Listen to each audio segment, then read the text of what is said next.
I'll pay you $5,000 to be my girlfriend for one night. The billionaire's words hung in the air like a grenade with the pin already pulled. Lily Carter stared at Damien Cross, certain she'd misheard, but his steel-gray eyes were dead serious. This was the same man who barely acknowledged her existence for 3 years, now offering her more money than she'd seen in 6 months just to pretend they were in love. She should have said no. Should have walked away from the insanity. But her mother's medical bills were drowning her, and desperation makes people do stupid things. If you want to see how one lie became the most dangerous truth 2 broken people ever shared, stick with me until the end. Hit that like button and drop a comment with your city. I want to see how far this story travels. The envelope arrived on a Tuesday. Damien Cross stood in his office on the 42nd floor, Manhattan glittering below him like scattered diamonds, and stared at the cream-colored paper in his hand. Expensive, textured, the kind of stationery that screamed old money and careful breeding. Mr. Damien Cross and guest are cordially invited to celebrate the marriage of Victoria Ann Harrington to Jonathan Edward Pemberton III. He read it 3 times before the words actually registered. Then he threw it across the room. "Son of a bitch," he muttered. His assistant, Marcus, poked his head through the door. "Everything okay, boss?" "Fine." Damien's jaw was tight enough to crack teeth. "Just fine." Marcus knew better than to push. The door clicked shut, leaving Damien alone with his anger and that goddamn invitation mocking him from the floor. Victoria Harrington, his ex-fiancée. The woman who'd left him 5 years ago when his company crashed and burned, when the media called him a failure, when he lost everything except his 3-year-old son and his pride. She'd walked out without a backward glance, taking her trust fund and her Upper East Side friends with her. "I can't be with someone who has nothing," she'd said, her voice cold as January. "I have a reputation to maintain." Now she was marrying Jonathan Pemberton III, old money, yacht clubs, the kind of guy who'd never worked a real day in his life. And she wanted Damien there to watch. Wanted him to see her in white, marrying up, proving she'd made the right choice when she left him in the dirt. Damien walked to the window and pressed his forehead against the cool glass. He'd rebuilt everything, clawed his way back from bankruptcy, worked 100-hour weeks, made deals that would have broken lesser men. His company was worth $1.3 billion now.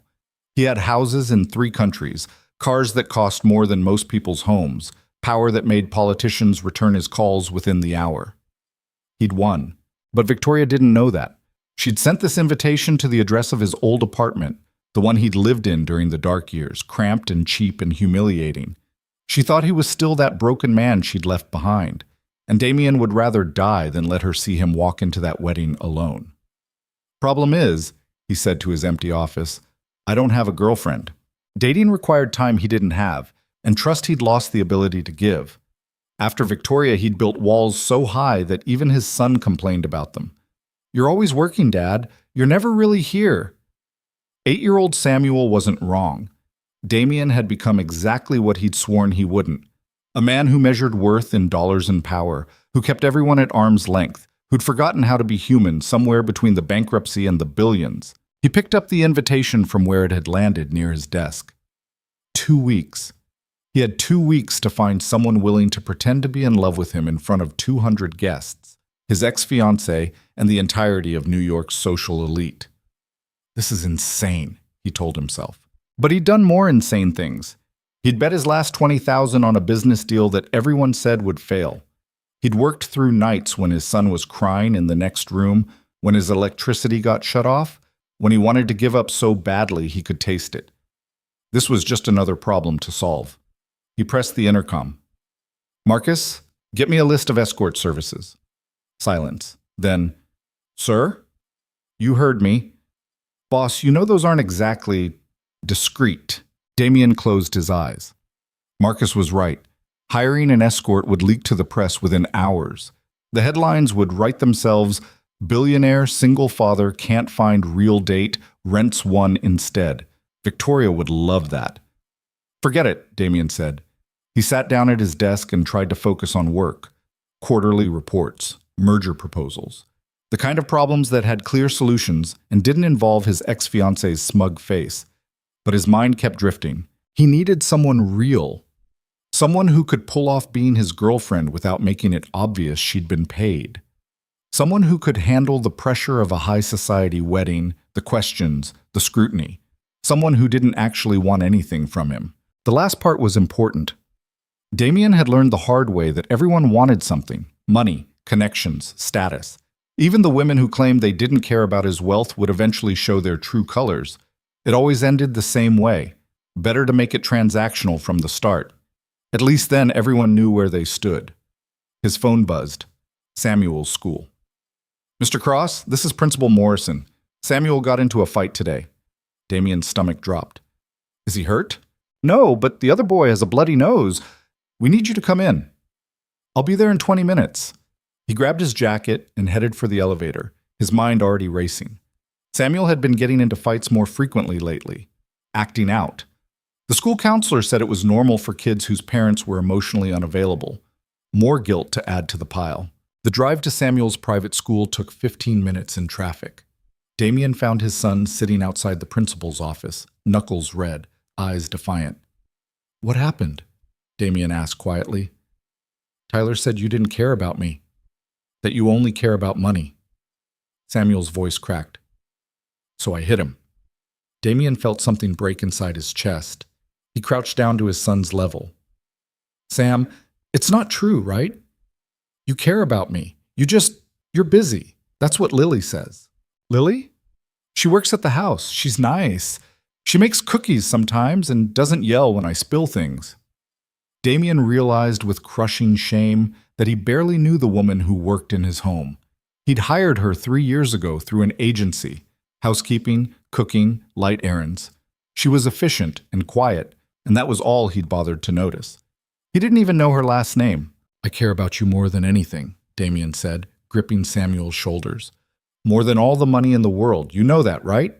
Samuel nodded, but his eyes said he wasn't sure. The meeting with the principal was brutal. Damien apologized, promised it wouldn't happen again, wrote a check for the other boy's family even though they didn't ask for one. By the time they got home, it was past 7. The mansion was quiet when they entered. Warm light spilled from the kitchen, and the smell of something baking hung in the air. Lily appeared in the hallway, wiping flour from her hands onto her apron. Oh, Mr. Cross, I didn't expect you home so early. I made dinner if you're hungry. Samuel, sweetie, are you okay? She'd noticed his red knuckles immediately. There was genuine concern in her voice. I'm fine, Samuel mumbled. I'm going to go upstairs. He disappeared before Damien could stop him. Rough day, Damien said. Lily nodded. He's been having a lot of those lately. You seem to know my son better than I do. It came out harsher than he intended. Lily flinched slightly, then straightened her spine. I spend time with him, she said simply. He's a good kid, just lonely. The words hit like a slap. Damien wanted to argue, to defend himself, but she was right. He'd been so focused on building his empire that he'd forgotten to build a relationship with his own son. I should go, Lily said. Dinner's in the oven. Just needs 20 more minutes. Wait. She paused, looking at him with those calm brown eyes that seemed to see too much. Damien didn't know what made him say it. Maybe it was the stress from the invitation. Maybe it was watching his son defend his honor with bloody knuckles. Maybe it was the realization that he'd been living in his own house like a ghost, disconnected from everything real. What's your name? He asked. Lily blinked. What? Your full name. I just realized I don't know it. A dozen emotions crossed her face: surprise, hurt, resignation. Lily Carter, he repeated. How long have you worked here? 3 years, 1 month, 2 weeks. The precision of her answer told him she'd been counting. He didn't know why that bothered him. And I've never once asked you about yourself. You've been busy, Mr. Cross. Damien? Call me Damien. He ran a hand through his hair. Look, I know this is going to sound crazy, but I need to ask you something. And before I do, I want you to know you can say no. Your job won't be affected either way. Lily's expression became guarded. Okay. How would you like to make $5,000 for 1 night of work? Her eyes widened. Excuse me? Excuse. Nothing inappropriate, he added quickly. I need someone to pretend to be my girlfriend at a wedding, that's all. Show up, smile, act like you like me. 6 hours maximum. Lily stared at him like he'd grown a second head. Are you serious? Completely. Why me? Good question. Damien hadn't planned this.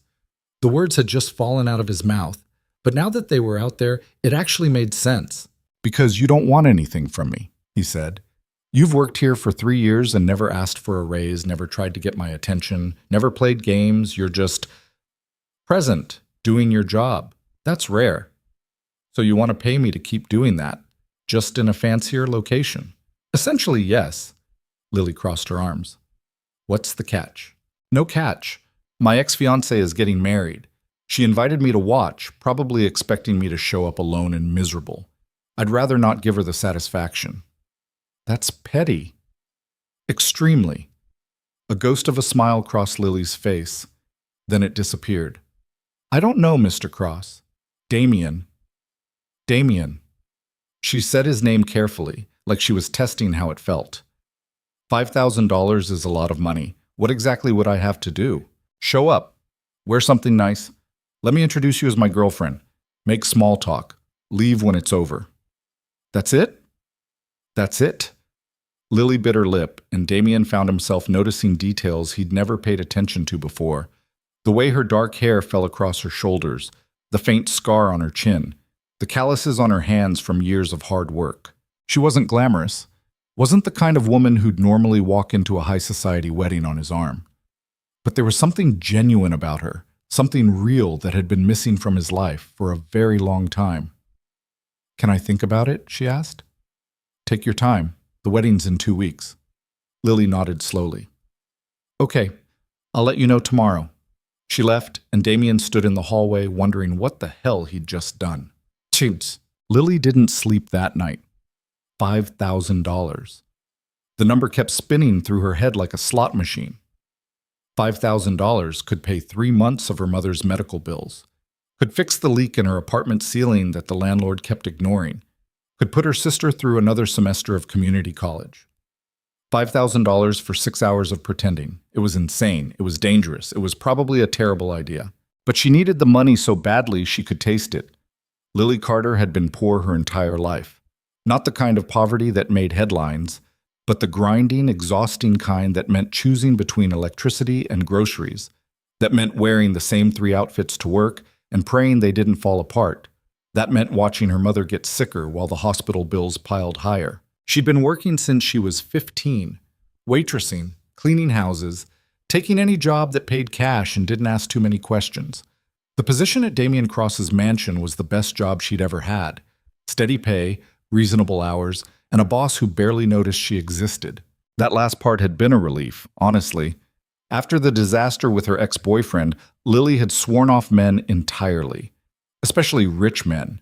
Especially men who looked at her like she was something they could use and discard. But Damien wasn't looking at her like that. He'd been almost apologetic. Like he knew the offer was weird and was giving her an out. Your job won't be affected either way. She believed him. In 3 years, he'd never been anything but professional. Cold, yes. Distant, definitely. But never inappropriate, never cruel. Her phone buzzed. A text from her sister, Maya. Mom's back in the ER. Same thing. I'm with her now.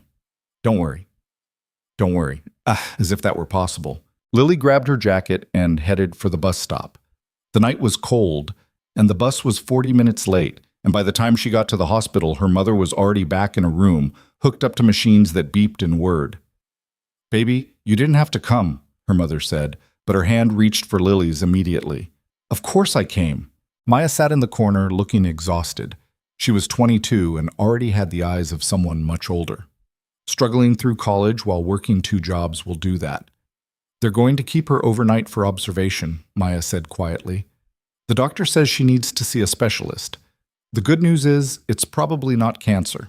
The bad news is, the specialist costs $3,000, and insurance won't cover it. Lily felt the weight of the world settle on her shoulders. $3,000. They didn't have $3,000? They barely had $300. We'll figure it out, Lily said, even though she had no idea how. She stayed until her mother fell asleep, then took the bus back to her apartment. It was nearly 2 in the morning when she finally collapsed into bed. $5,000. The offer sat in her mind like a lifeline. like salvation wrapped in a silk ribbon.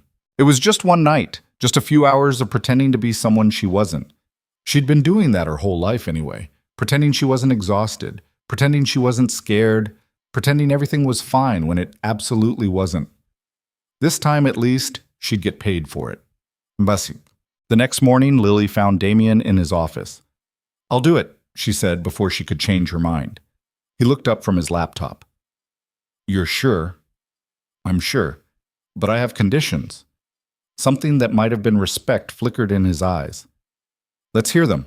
First, half the money up front. Second, you tell me everything I need to know about this ex-fiancée and this wedding. I'm not walking in blind. Third, if anyone asks personal questions I'm not comfortable answering, I get to deflect without you getting upset. And fourth," she hesitated, "this doesn't change anything about my job. After that night, we go back to normal." "Deal," Damien said immediately. "I'll have the contract drawn up by this afternoon." "Contract? I want everything in writing. Protects both of us." "That was fair." Lily nodded. "There's one more thing," Damien said. We need to get you some clothes." "What's wrong with my clothes?" "Nothing, but this is a high society wedding. Black tie. You'll need a dress, shoes, the works. I'll cover all of it. Not part of the 5,000, separate expense." Lily felt her cheeks burn. "I don't need charity." "It's not charity. It's a work uniform. Would you show up to a construction site without a hard hat?" Put that way, it made sense. But it still felt wrong, letting him buy her things. "Fine," she said. "But nothing crazy expensive." Damien's smile was small but genuine. "I make no promises." Mishak. The shopping trip happened 3 days later. Damien insisted on coming along, which Lily thought was weird until she realized he had opinions about everything. Not in a controlling way, he genuinely seemed to want her input, but he definitely had thoughts about colors and styles and designers she'd never heard of. They went to a boutique in Midtown that didn't have prices on anything, which meant Lily couldn't afford to breathe in there. "Relax," Damien said, noticing her tension. "Everything's taken care of." A saleswoman descended on them immediately. "Mr. Cross, so wonderful to see you again. And who is this lovely lady?"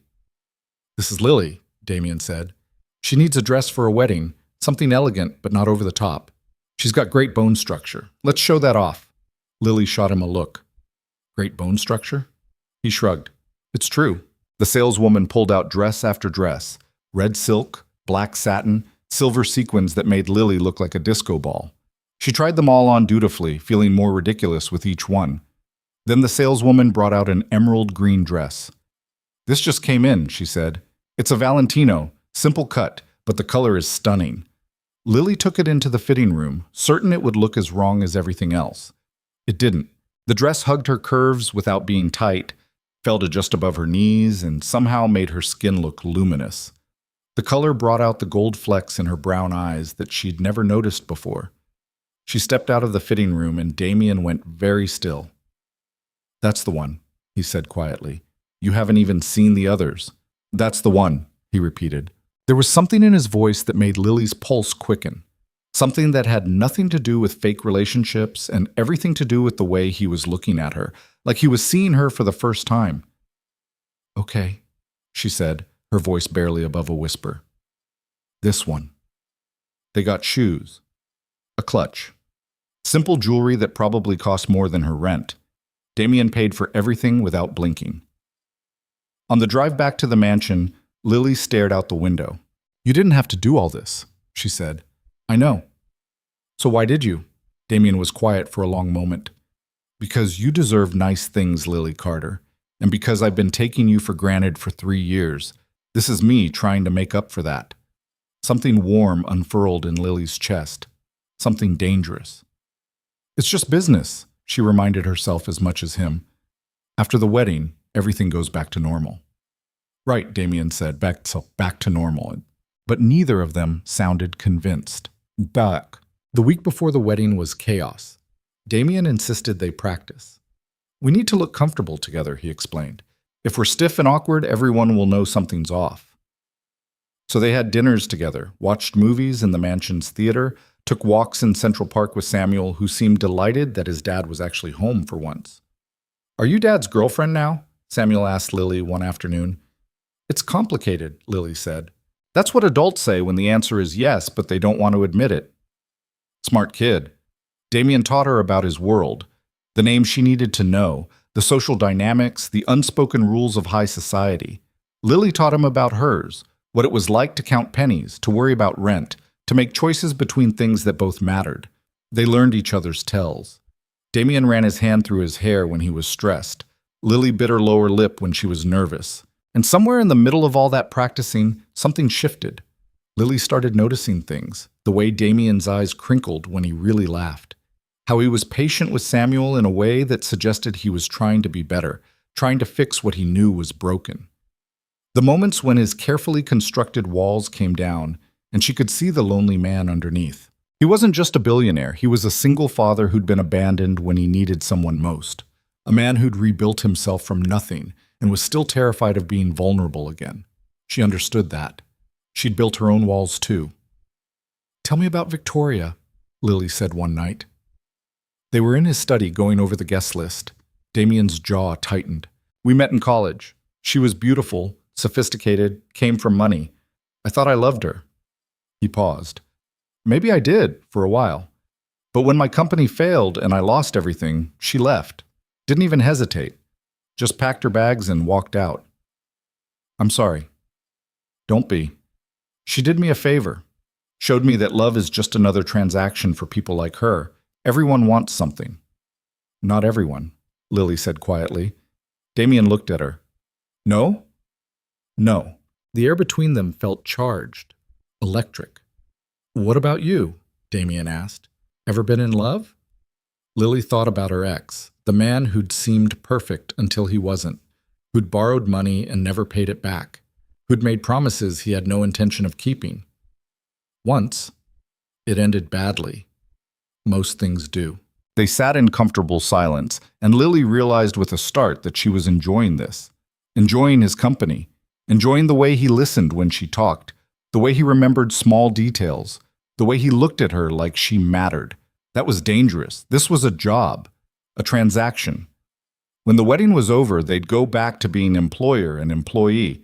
He'd stop noticing her, stop caring, stop looking at her like she was someone worth knowing. The money would be nice, but losing this, whatever this was going to hurt. We should practice dancing, Damien said suddenly. What? There will be dancing at the wedding. We should look like we've done it before. He stood and held out his hand.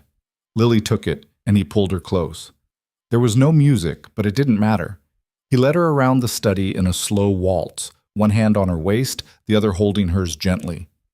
You're good at this, Lily said. Cotillion classes, my mother insisted. Rich people problems? You have no idea. But he was smiling, and so was she.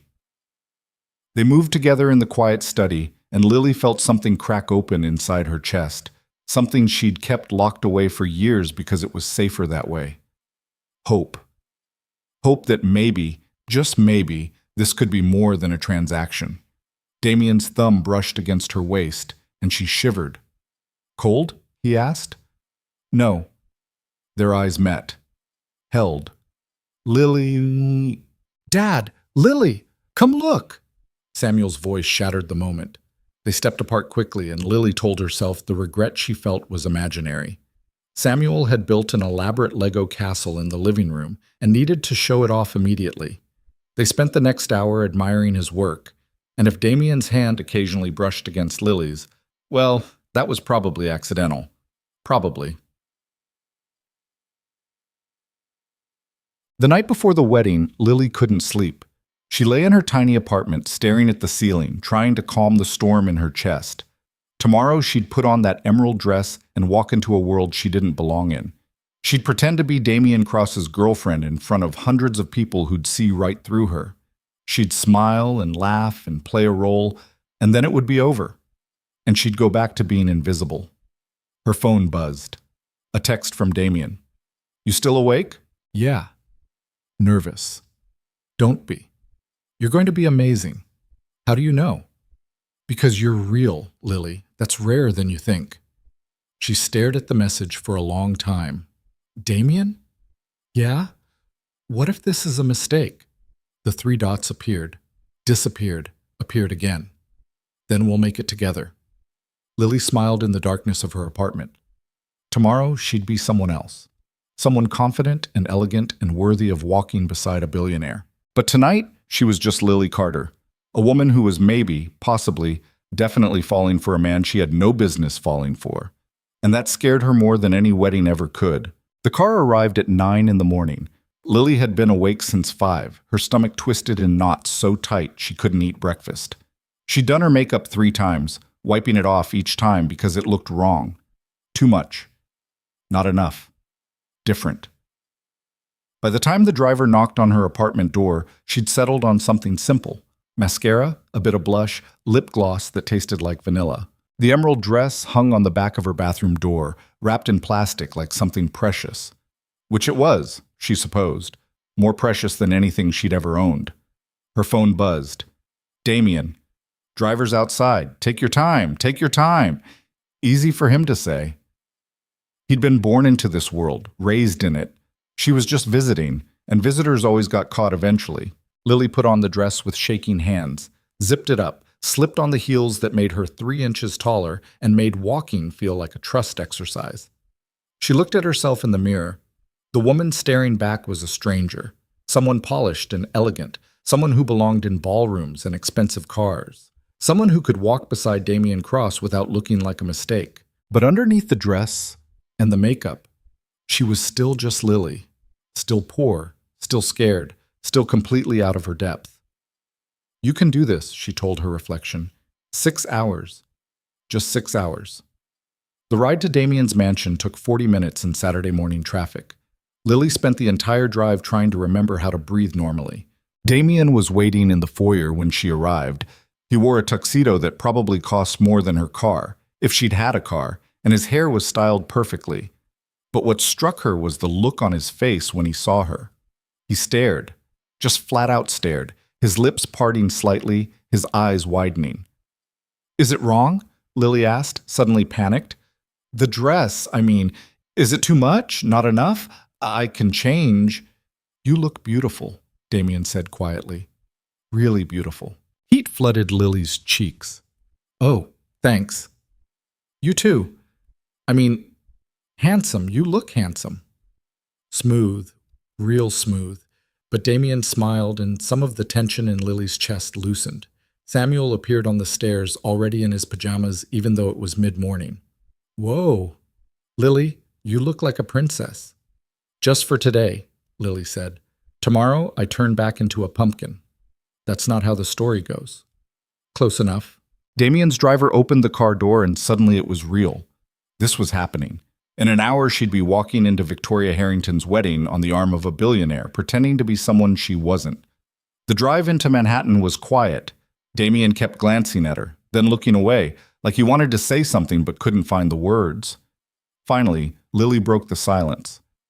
Tell me about her. Victoria? Yeah, what was she like before everything went bad? Damien was quiet for a long moment. She was confident, knew exactly what she wanted and how to get it. I found that attractive at the time, thought it meant she was strong. And now? Now I think there's a difference between confidence and cruelty. He paused. She used to laugh at people. Not with them. At them. I told myself it was just her sense of humor, that she didn't mean it. But she did. Why'd you stay with her? Because I thought I was supposed to want someone like her. Beautiful, connected, polished. My mother approved. My business partners approved. It made sense on paper. Love doesn't happen on paper, Lily said quietly. No, it doesn't. Their eyes met, and Lily felt that spark again. The one that had been building all week, getting stronger every time they practiced dancing, every time they shared a meal, every time Damien looked at her like she mattered. Stop it, she told herself. This isn't real. Don't forget that. The venue was a historical estate in the Hamptons, all manicured gardens and old money architecture. Cars lined the circular driveway, each one more expensive than the last. People in designer clothes climbed the marble steps, air-kissing and laughing. Lily's stomach churned. I can't do this, she whispered. Damien took her hand. His palm was warm, steady. Yes, you can. They're going to know I don't belong here. You belong anywhere I say you belong. And right now, you belong with me. It should have sounded arrogant. Instead, it sounded like a promise. The driver opened their door. Damien stepped out first, then offered Lily his hand. She took it, praying she wouldn't trip in these ridiculous heels. They walked up the steps together, and Lily felt eyes on them immediately. Whispers rippled through the crowd like wind through grass. Who is that? I've never seen her before. Is that Damien Cross? I thought he rebuilt everything, made it all back and then some. But who's the girl? Lily kept her chin up, kept her hand in Damien's, kept breathing, in and out, one step at a time. Inside, the estate was even more overwhelming. Crystal chandeliers, marble floors, flowers everywhere that probably cost more than Lily made in a month. Waiters circulated with champagne and hors d'oeuvres that looked like tiny works of art. Damien Cross, as I live and breathe. A man in his 50s approached, hand extended. Damien shook it smoothly. Charles, good to see you. And who is this lovely creature? Lily bristled at being called a creature, but she forced a smile. This is Lily Carter, Damien said. My girlfriend. The word felt strange in the air. Foreign, like trying on someone else's clothes. Charming, Charles said, though his eyes said he was already calculating her net worth and finding it lacking. How did you two meet? Through work, Damien said easily. Lily's been keeping my life organized for years. Took me far too long to realize what was right in front of me. The lie was smooth as silk. If Lily hadn't known better, she would have believed it herself. They moved through the crowd, Damien introducing her to people whose names she immediately forgot. Everyone was polite, but Lily could feel their judgment. See it in the way their eyes traveled over her dress, her shoes, her simple jewelry. She didn't belong here. They knew it. She knew it. But Damien's hand never left hers. You're doing great, he murmured during a lull in conversation. I haven't said anything. Exactly. Let them wonder. Mystery is powerful. Before Lily could respond, a voice cut through the crowd like a knife. Damien! Oh my goodness! You actually came! Victoria Harrington glided toward them in a wedding dress that probably cost more than Lily's entire life. She was beautiful in that carefully constructed way. Perfect blonde hair, perfect makeup, perfect teeth. Everything about her screamed money and breeding, and the look she gave Damien was pure triumph. Victoria, Damien said coolly. Congratulations. Thank you. Victoria's eyes slid to Lily and something flickered in them. Surprise? Jealousy? And who is this? Lily Carter, my girlfriend. Victoria's smile didn't waver, but Lily saw her fingers tighten on her bouquet. How unexpected. I didn't know you were seeing anyone. It's recent, Damien said. Well? Victoria's eyes raked over Lily, assessing, judging. Aren't you just darling? That dress is lovely. Off the rack? It was a trap. Lily knew it immediately. If she said yes, she'd confirm she was poor. If she said no, Victoria would ask where it was from, and the answer would mark her as someone trying too hard. Valentino, Lily said simply. Recent collection. Victoria's eyebrow raised a fraction. Good for you. I'm so glad Damien is happy. The pause before happy was deliberate, pointed. Damien's jaw tightened. I am very happy. He pulled Lily closer, his arm sliding around her waist. The gesture was possessive, protective, and sent heat flooding through Lily's body. How sweet, Victoria cooed. Well, I should circulate. But let's catch up later, Damien. I'm dying to hear what you've been up to. I heard you had some financial troubles a few years back. I do hope things have improved. She floated away before Damien could respond, leaving ice in her wake. I'm sorry, Damien said quietly. She's a piece of work? Lily finished. Yeah, I got that. You handled that perfectly. I wanted to punch her. Damien laughed, and the sound was genuine. Me too. They found their seats for the ceremony, front row, because of course Victoria wanted Damien to have a perfect view of what he'd lost. The irony was that he'd lost nothing. He'd dodged a bullet wrapped in Vera Wang. The ceremony was everything Lily expected. Long, pretentious, with readings about love from people who probably didn't believe in it. Victoria cried perfectly on cue, and Jonathan looked like a man who'd won a prize he wasn't sure he wanted. Damien sat beside her, his knee occasionally brushing hers. Each touch sent electricity through her body. This was dangerous, this feeling, this wanting. When the ceremony ended, guests filed out to the gardens for cocktail hour. The sun was setting, painting the sky in shades of gold and pink. It would have been romantic if Lily's feet didn't hurt and her anxiety wasn't spiking. "Want a drink?" Damien asked. "Yes, definitely, yes." He flagged down a waiter and got them both champagne. Lily took a long sip, letting the bubbles settle her nerves. "So far so good," Damien said. "Your ex-fiancée hates me. That means you're doing your job perfectly." They wandered through the gardens, champagne in hand, and for a moment Lily let herself pretend this was real. That she was actually Damien's girlfriend, actually belonged at his side, actually had a right to the way he was looking at her. "Tell me something true," Damien said suddenly. Lily blinked. "What?" "We've spent a week learning facts about each other, surface stuff. Tell me something real, something that matters." Lily thought about deflecting, making a joke, keeping her walls up, but the champagne and the sunset and the way he was looking at her made her reckless. "I'm scared all the time," she said quietly. "Scared that I'll never be enough, that I'll work myself to death and still end up with nothing, that my mom will die before I can give her the life she deserves, that my sister will realize I'm a fraud who can barely keep herself together, let alone anyone else." Damien's expression softened. "You're not a fraud, Lily." "How do you know?" "Because frauds don't care about other people. They don't work 3 jobs to pay medical bills. They don't show up every day and do their best even when they're exhausted. You're a lot of things, but a fraud isn't one of them." Tears pricked Lily's eyes. She blinked them back. "Your turn. Tell me something true." Damien looked out at the gardens. "I'm terrified I'm going to screw up Samuel, that I'm repeating my father's mistakes, working too much, being emotionally unavailable, measuring worth in dollars instead of time. I look at my son and I see myself at that age, desperate for attention I never got. And I'm giving him the same thing. Nothing." "You're trying to be better," Lily said. "That's more than a lot of fathers do." "Is it enough?" "I don't know, but it's something." They stood in silence, 2 broken people pretending to be whole, and Lily felt something shift between them. Something that had nothing to do with fake relationships and everything to do with seeing each other clearly for the first time. "Damien, there you are!" A woman in her 60s descended on them, all pearls and judgment.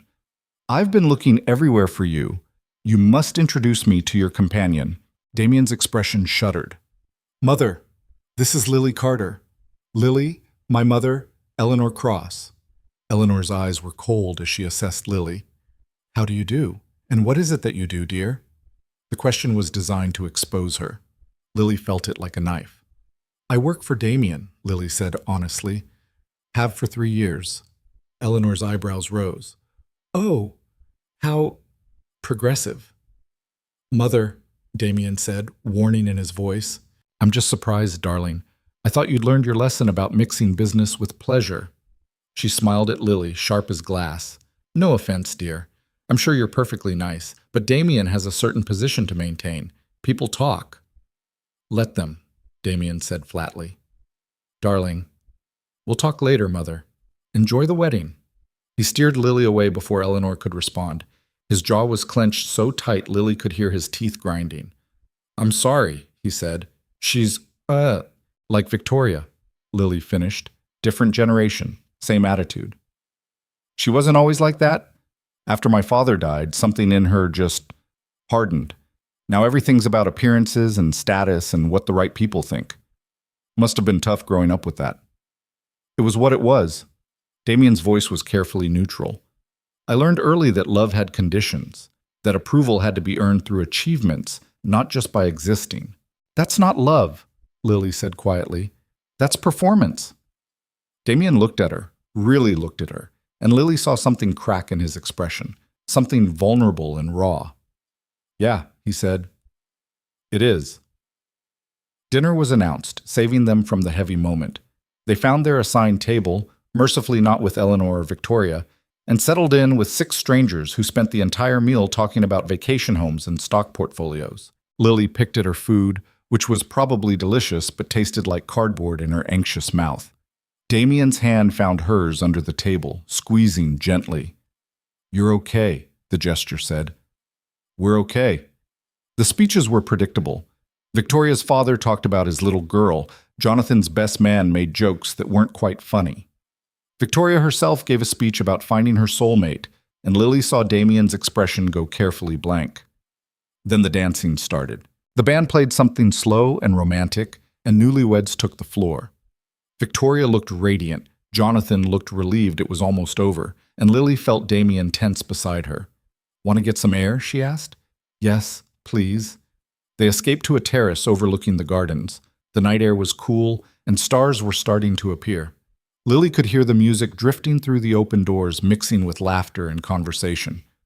"Thank you," Damien said. "For what?" "For being here.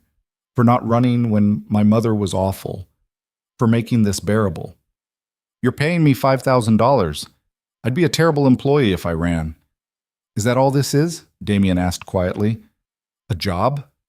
Lily's heart stopped. The question hung between them, dangerous and loaded. What else would it be? Damien moved closer. He was backlit by the terrace lights, his expression shadowed but his eyes clear. "I don't know, but it stopped feeling like a transaction somewhere around the third dance practice." "Damien, I know this is complicated. I know I'm your boss and this started as a business arrangement, and there are 1,000 reasons this is a terrible idea. But I can't stop thinking about you, Lily. Can't stop noticing the way you bite your lip when you're nervous, or how you always make sure Samuel eats vegetables, or that you remember how I take my coffee even though I never told you." Lily's pulse hammered. "You take it black. 2 sugars. See?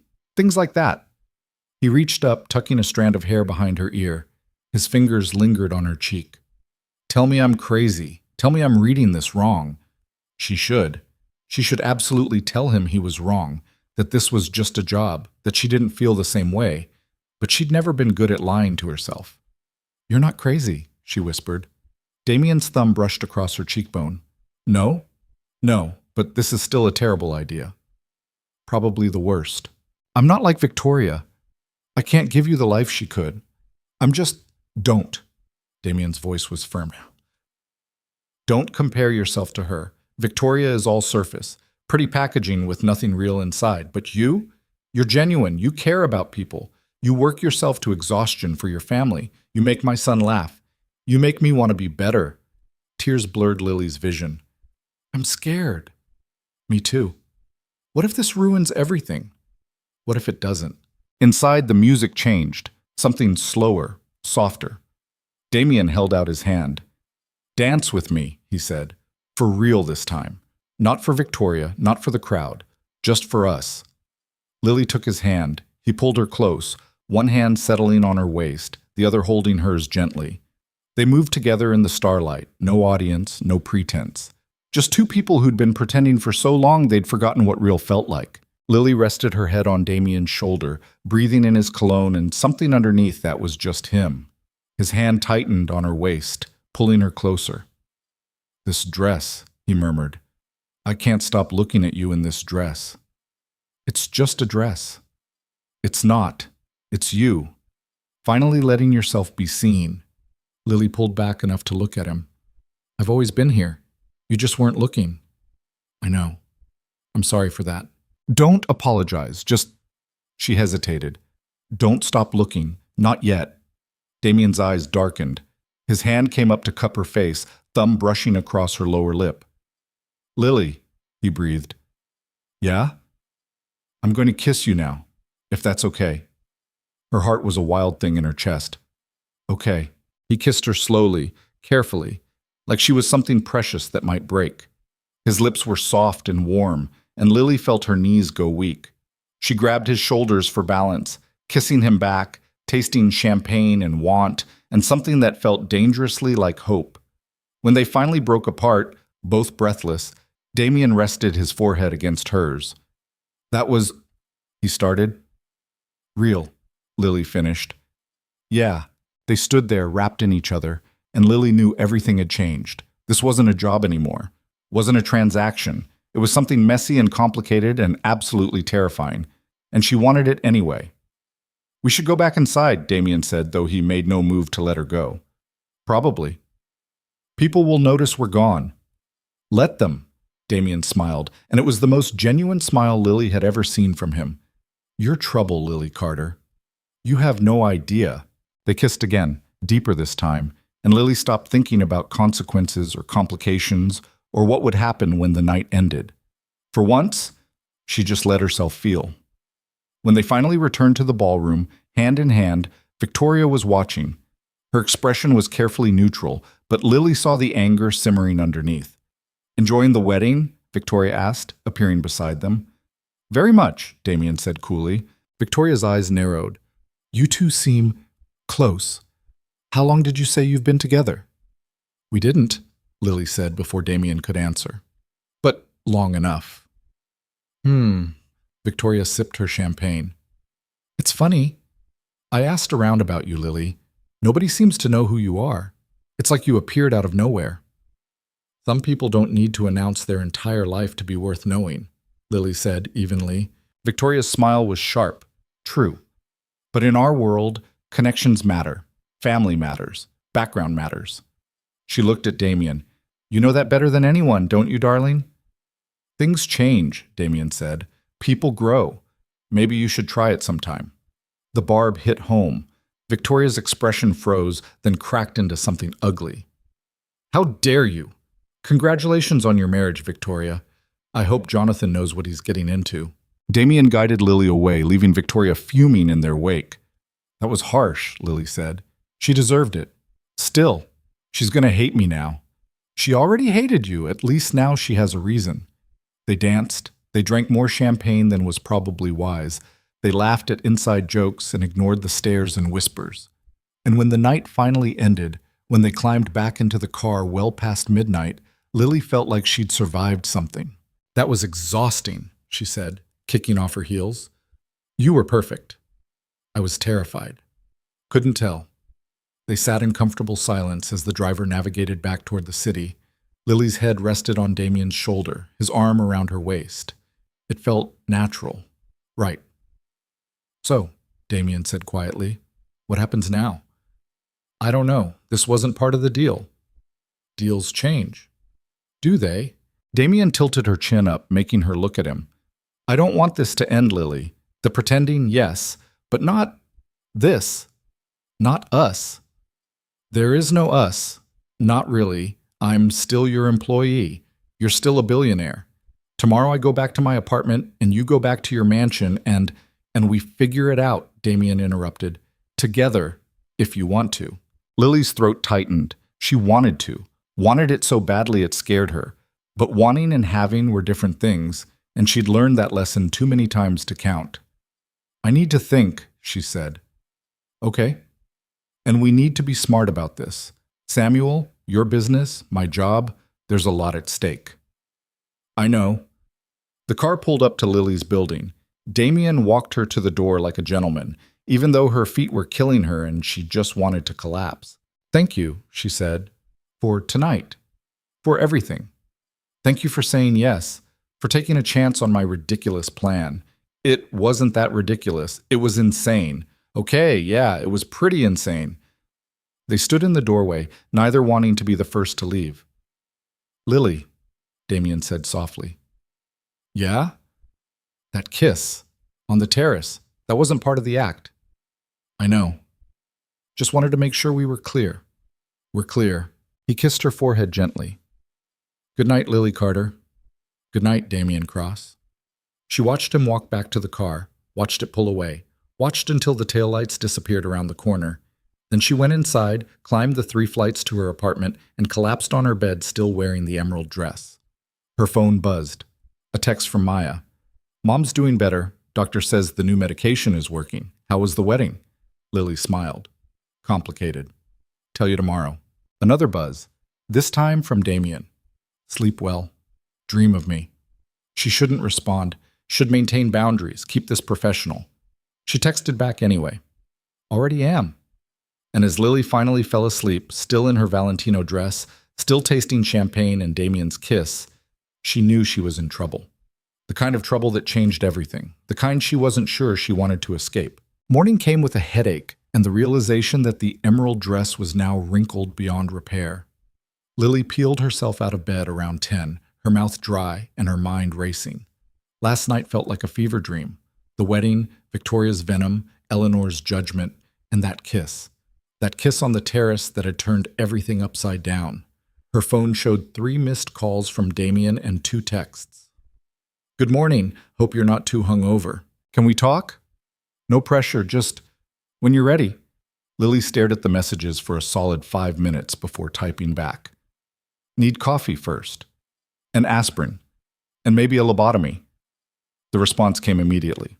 "I'll bring all 3. 30 minutes? She should say no. Should take time to think, to process, to figure out what the hell she was doing.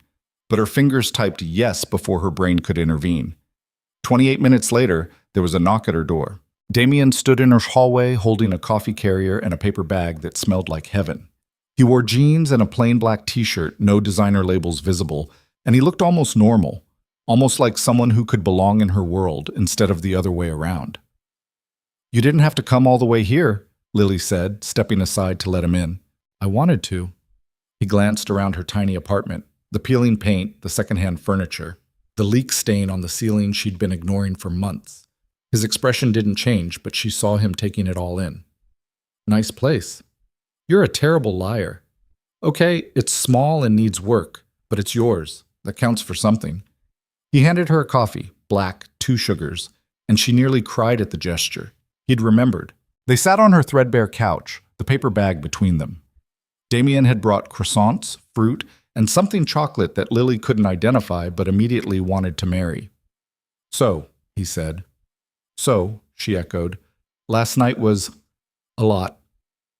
"Yeah." He ran his hand through his hair, and Lily recognized the gesture. Stress, uncertainty. "I meant what I said. On the terrace, in the car. All of it." Lily bit into a croissant to buy herself time. It was perfectly flaky and buttery, and she hated that even his breakfast pastries were better than anything she could afford. "Damien, we need to be realistic here. You're my boss. I work in your house. The power dynamic alone is—" "I know. I've been thinking about that all night." He shifted to face her fully. "What if you didn't work for me anymore?" Lily's stomach dropped. "You're firing me? What?" "No. I'm saying, what if you worked somewhere else? Did something you actually wanted to do instead of cleaning houses because you need the money? I like cleaning houses." "Lily," she sighed. "Okay, fine, I don't love it, but it pays the bills. Mostly." "What would you do if money wasn't an issue?" Damien asked. "If you could do anything." No one had ever asked her that before. The question sat heavy between them. "I used to paint," Lily said quietly. "Before everything. Before my dad left and my mom got sick and Maya needed help with school.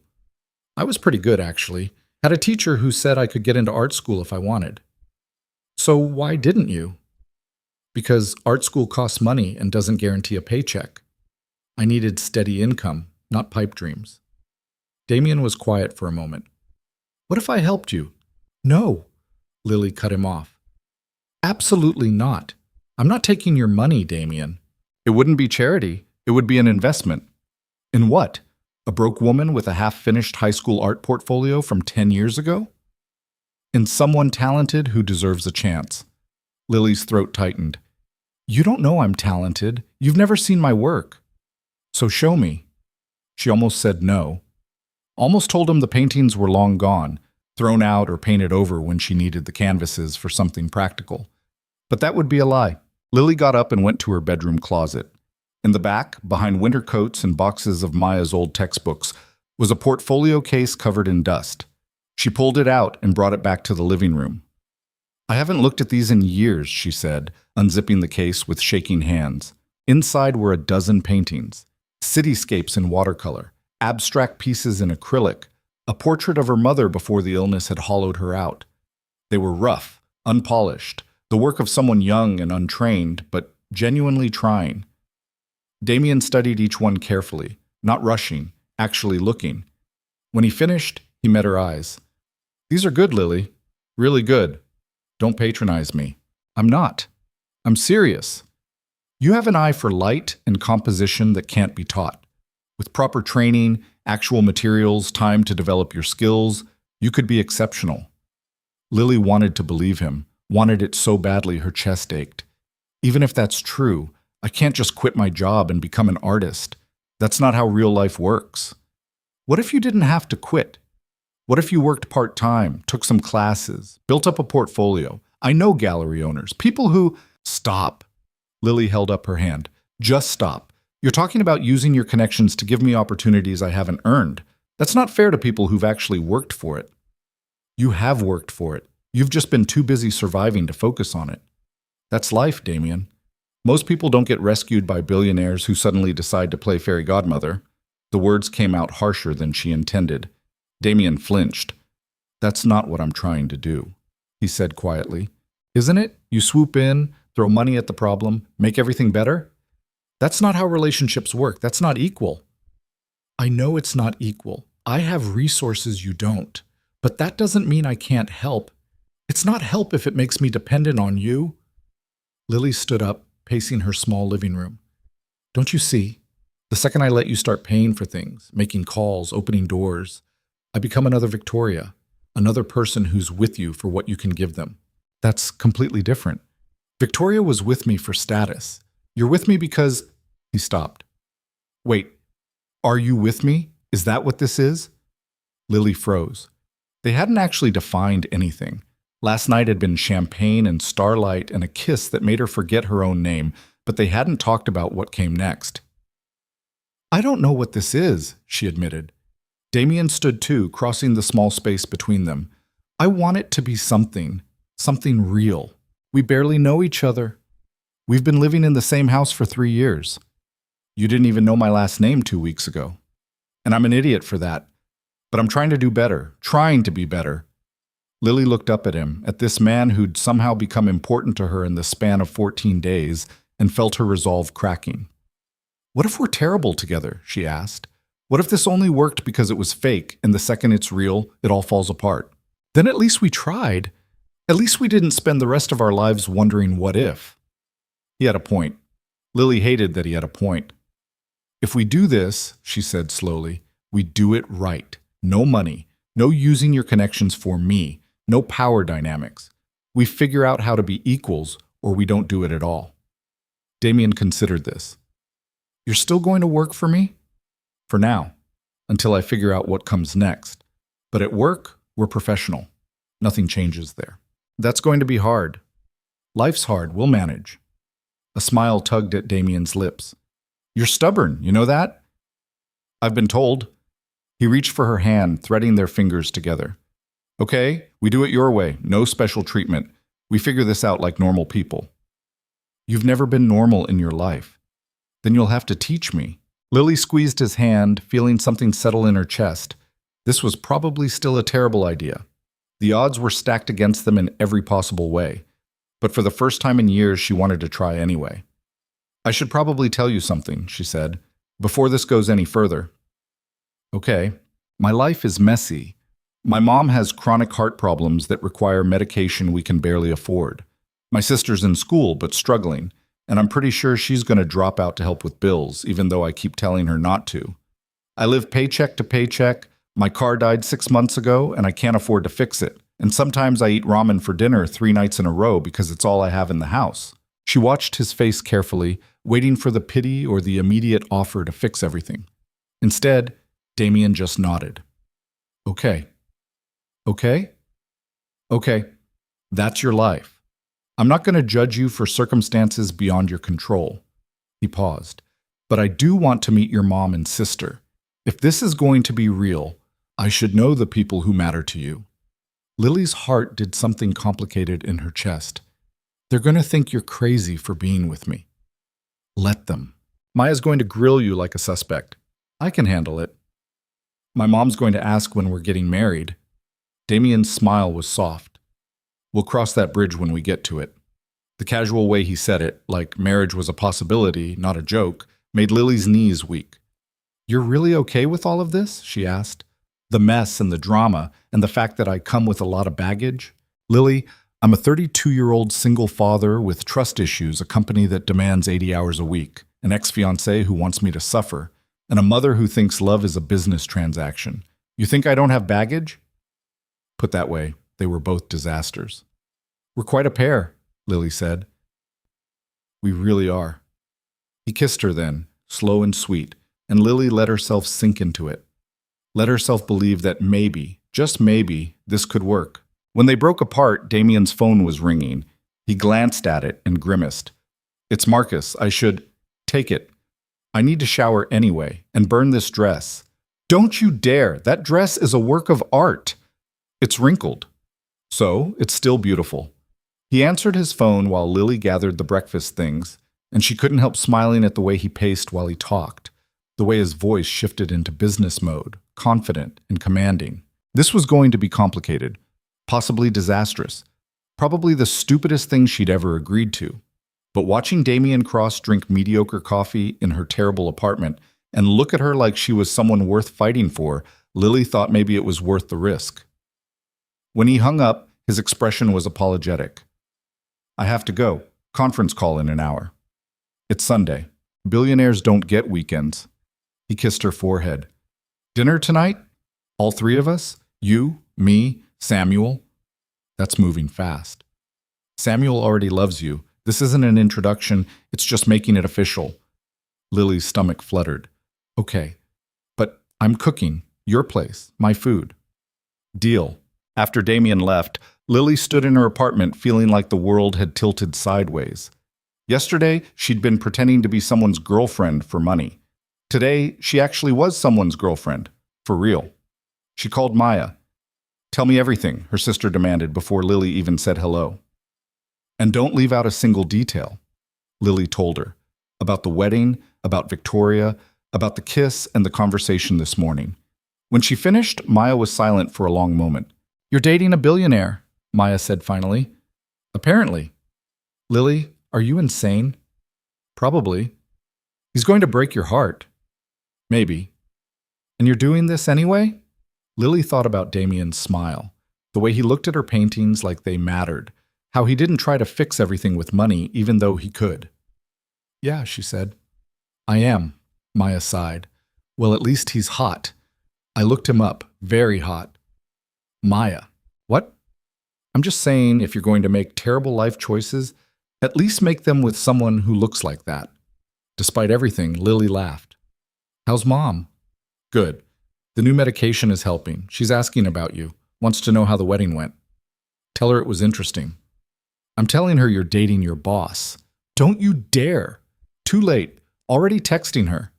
Lily groaned. Her phone immediately buzzed with a call from her mother. Lillian Rose Carter. You explain yourself right now. Hi, Mom. Don't hi, Mom, me. Maya says you're seeing someone, the man you work for? It's complicated. That's what people say when they know they're making a mistake. Lily sat back down on her couch. Maybe I am, but I'm doing it anyway.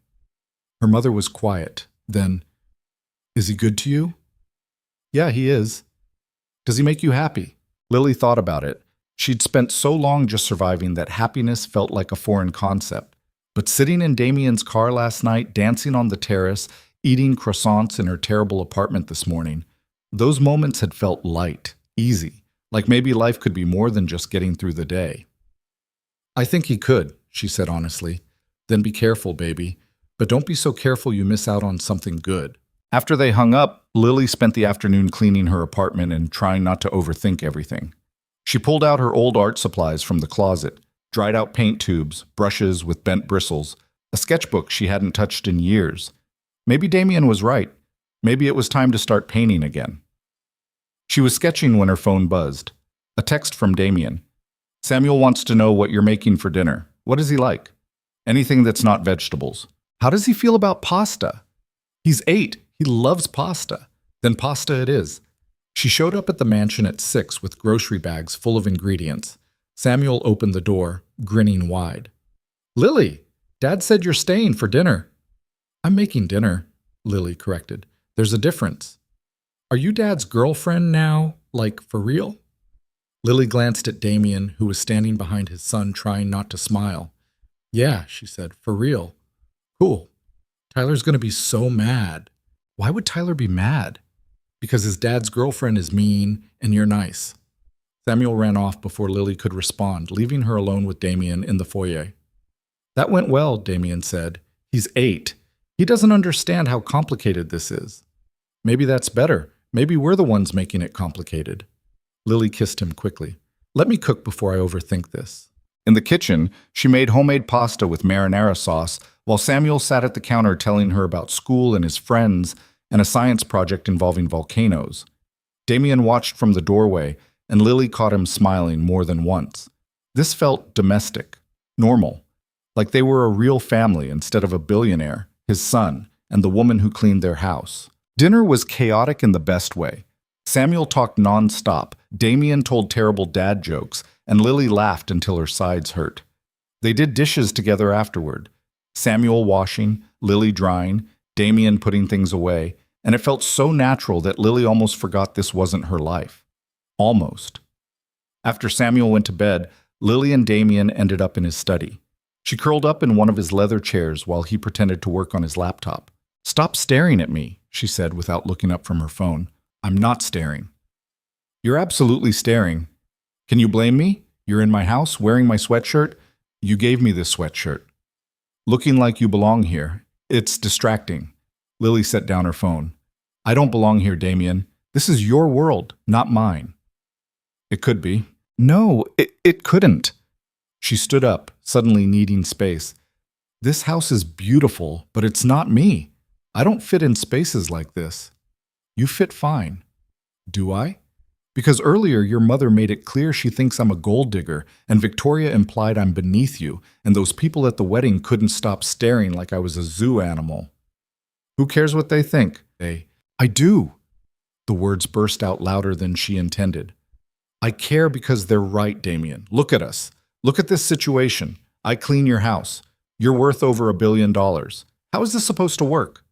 Damien closed his laptop and stood. "By not caring what other people think. By deciding that what we have matters more than their judgment. Easy for you to say, you're not the one everyone's going to call a social climber. No, I'm just the one they'll say is slumming it, having a midlife crisis, using you to get back at Victoria." He moved closer. "People are going to talk, Lily. That's what they do. We can either let it destroy us or we can ignore it and build something real anyway." Lily wanted to believe him, wanted to think love could conquer all the obstacles in their path. But she'd learned the hard way that wanting something didn't make it true. "I need time," she said quietly. "This is all happening so fast, and I need to think." Damien nodded, though disappointment flickered across his face. "Okay, take all the time you need." "I should go." "Stay, please. We don't have to talk about this anymore. Just stay." So she did. They watched a movie neither of them paid attention to, sitting close but not touching, and Lily felt the weight of everything unsaid pressing down on her chest. When she finally left around midnight, Damien walked her to her car, the loaner he'd insisted she take when he found out hers was dead. "Don't overthink this," he said.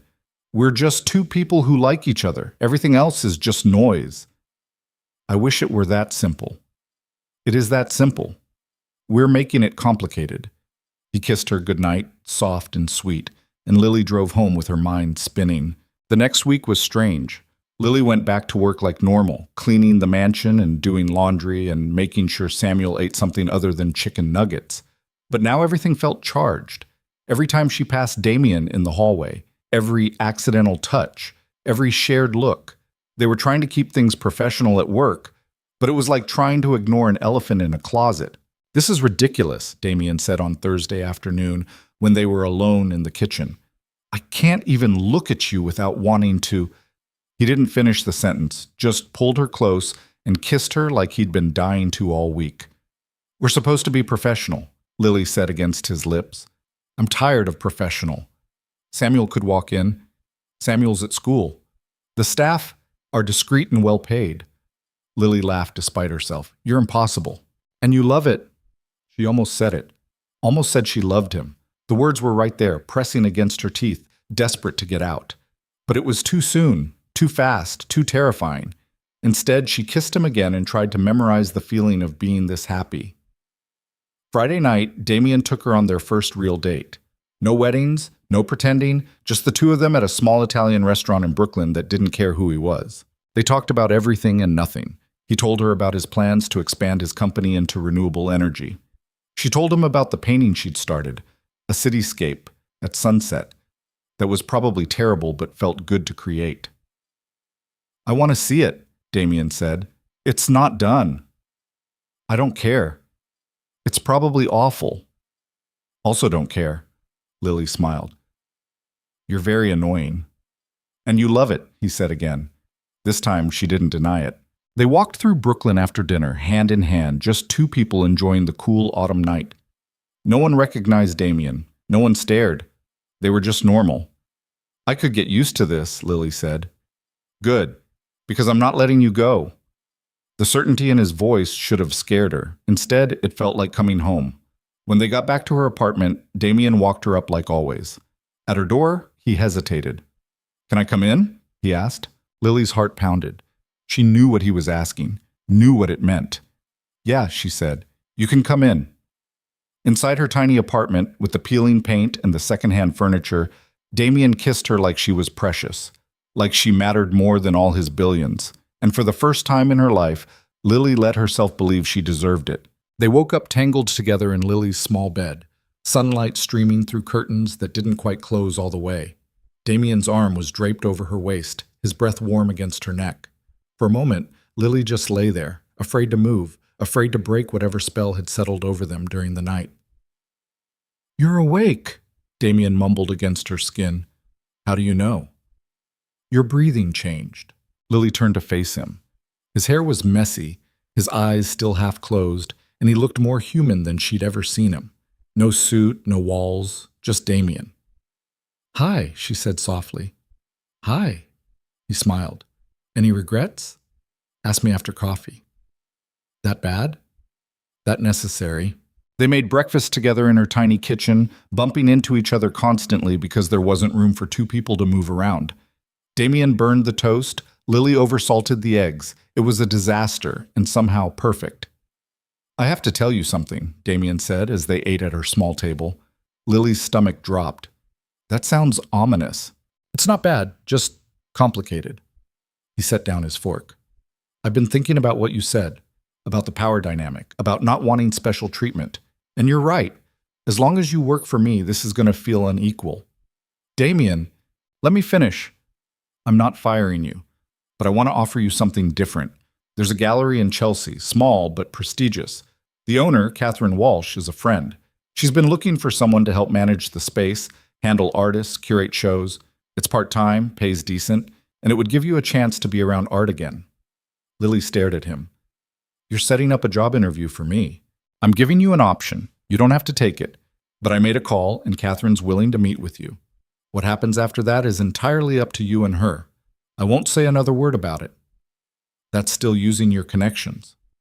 "Yes, but I can't unknow people, Lily. I can't pretend I don't have access to opportunities. What I can do is open a door and then step back. You walk through it, or you don't. Your choice." Lily picked at her eggs. Part of her wanted to refuse on principle, but another part, the part that had spent last night sketching until her hand cramped, desperately wanted to say yes. "When's the meeting?" she asked quietly. "Tuesday afternoon, if you want it." "And if I take this job, I stop working for you?" "You'd need to. Can't have you managing a gallery and scrubbing my floors. It doesn't make sense." "I need the money from both jobs to survive, Damien. The gallery is part-time. That's not going to cover my bills." Damien was quiet for a moment. "What if I hired someone else for the house and kept you on salary as a consultant? You could advise on household management remotely, help train the new person. 2 hours a week, same pay you're getting now. That's charity dressed up as a job. It's me refusing to be the reason you can't pursue something you love." His voice was firm. "I'm not trying to control you or buy you, Lily. I'm trying to remove the obstacles I created by being your boss. There's a difference." She wanted to argue, wanted to maintain her pride and independence, but the truth was, she was exhausted from fighting every single battle alone. "Okay," she said finally.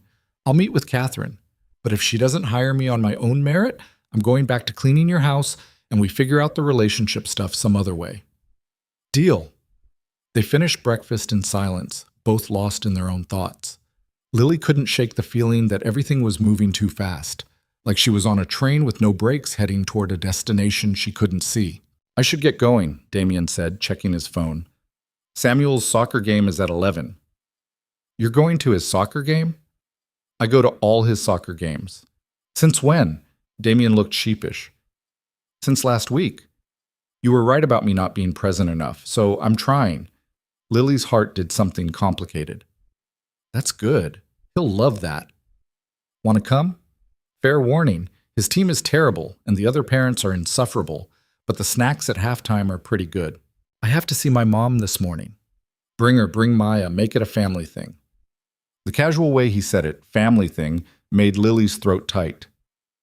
I don't think my mom's up for sitting on bleachers for an hour. Then just Maya, or just you later, or nobody. It's fine. He kissed her forehead. Text me after your meeting on Tuesday.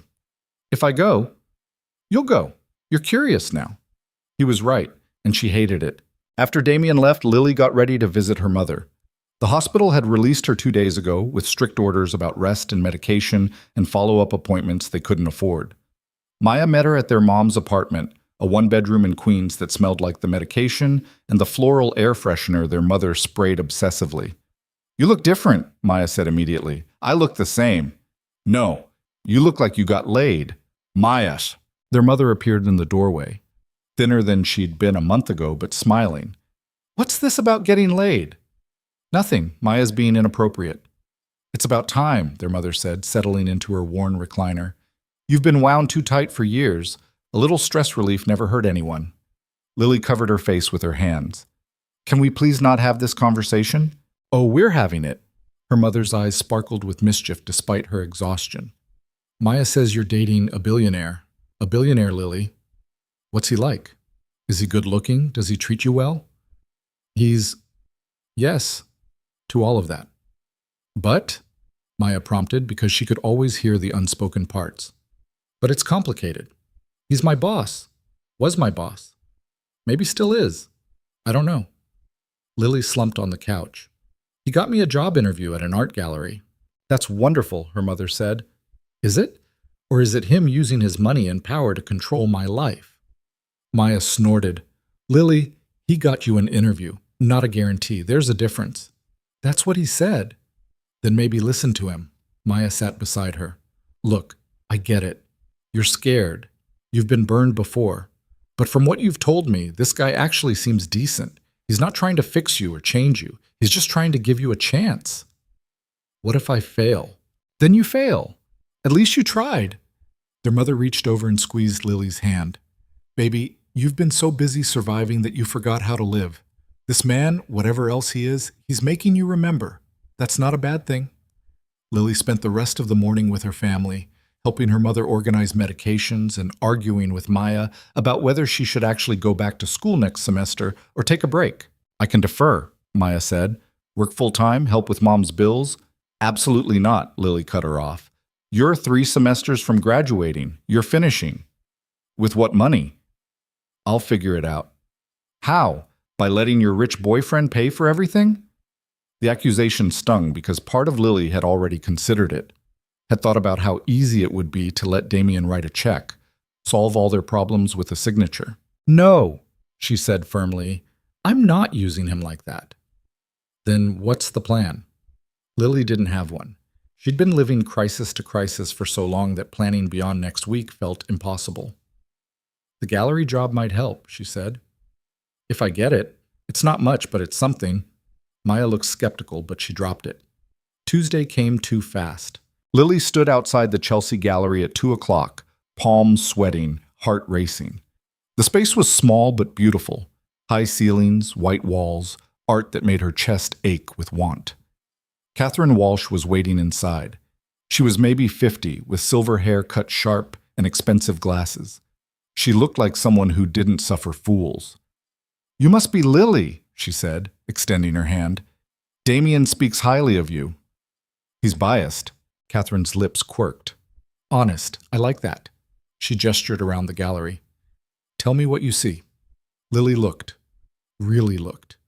The current exhibition was abstract work, all bold colors and aggressive brushstrokes. Interesting, but cold. The pieces didn't talk to each other, just shouted from their individual walls.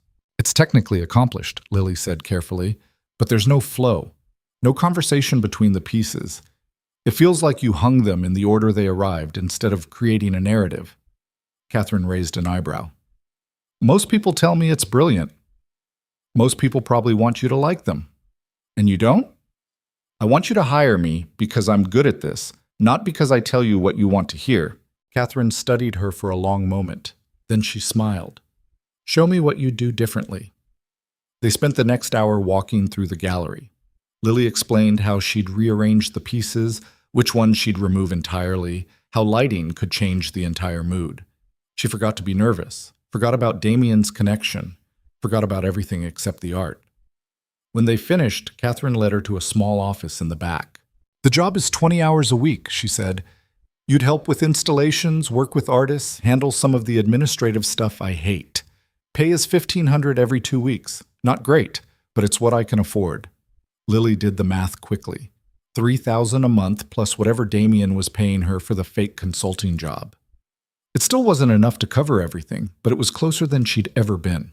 I'm still building my business knowledge, Lily admitted. I don't have formal training in gallery management. But you understand art. That's harder to teach. Catherine leaned back in her chair. I'll be honest with you. Damien did call me, but I would have hung up on him if I wasn't already looking for help. And I would have ended this interview in 5 minutes if you were incompetent. You're not. You're raw, but you've got good instincts. So I'm hired. If you want it, start Monday. Lily wanted to cry, or laugh, or possibly both. Yes, she said. Yes. Thank you. Walking out of the gallery, Lily felt lighter than she had in years. She called Damien immediately. How'd it go? He asked. I got it. I start Monday. His whoop of joy was so loud she had to pull the phone away from her ear. I knew you would. I told you. You didn't tell me anything. You made a phone call, and then Catherine hired me because I'm good. Those are different things. You're right. I'm sorry. You're good. And you got hired because of it. Thank you for the introduction, for believing I could do this. Always, Damien said softly. That night, they celebrated with Samuel. Pizza and ice cream and a movie the 8-year-old had been begging to watch for weeks. Samuel fell asleep halfway through, sprawled across both of them on the couch. He likes you, Damien said quietly, stroking his son's hair. I like him too. He's a good kid. He asked me yesterday if you were going to be his new mom. Lily's heart stopped. What did you tell him? That it's too soon for that kind of talk, but that I really like you and hope you'll be around for a long time. And what did he say? He said, good, because you make better pasta than I do. Lily laughed softly. High praise from an 8-year-old. They carried Samuel to bed together, and Lily found herself thinking about futures she'd never let herself imagine. Tucking kids into bed, family movie nights, belonging somewhere. Later, alone in Damien's study, he pulled her onto his lap. I'm proud of you, he said, for taking the chance, for going after what you want. I'm terrified. That's how you know it matters. Lily kissed him, slow and deep, trying to pour everything she couldn't say into the gesture. She wasn't ready to say she loved him, wasn't ready for the vulnerability that came with those words, but she was getting there. The next 2 weeks were chaos. Lily quit her position at the mansion officially, though she spent hours training the new housekeeper Damien had hired, a cheerful woman in her 40s named Rosa, who actually knew what she was doing. You're sure about this? Rosa asked during one session, leaving a steady job for part-time gallery work. No, Lily admitted, but I'm doing it anyway. Starting at the gallery was overwhelming. Catherine threw her into the deep end immediately, coordinating with artists, planning the next exhibition, handling the social media that Lily barely understood. But she loved it. Loved being surrounded by creativity, loved the challenge, loved feeling like she was building something instead of just surviving. Damien was supportive, but careful not to overstep. He'd ask about her day, but never offered advice unless she specifically requested it. He came to the gallery once, looked at the art, bought a piece he probably didn't even like, and left without making a scene. You're being weird, Lily told him that night. What do you mean? You're being too careful, too hands-off. It's fine to have opinions about my work. I don't want to be controlling. There's a difference between being controlling and being interested. I want you to care about this. I do care. I just don't want to mess it up. They were both trying so hard not to screw this up that they were creating problems that didn't exist. We need to relax, Lily said. Stop walking on eggshells around each other. How? I don't know. Act normal? What's normal for us? Good question. They'd gone from employer-employee to fake relationship to real relationship so fast they'd never established a baseline. Let's start over, Lily suggested.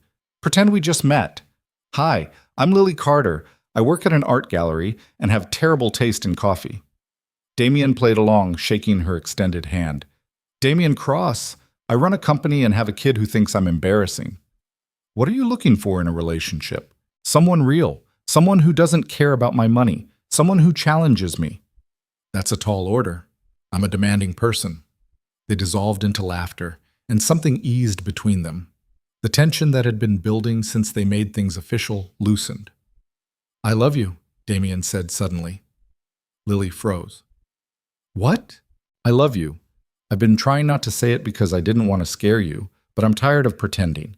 I love the way you argue with me. I love how you care about your family.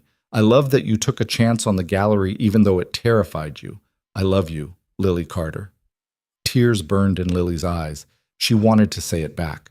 The words were right there, but they stuck in her throat, trapped by fear and old wounds and the certainty that saying it out loud would make it real and real things could be taken away. I'm sorry, she whispered. I need time.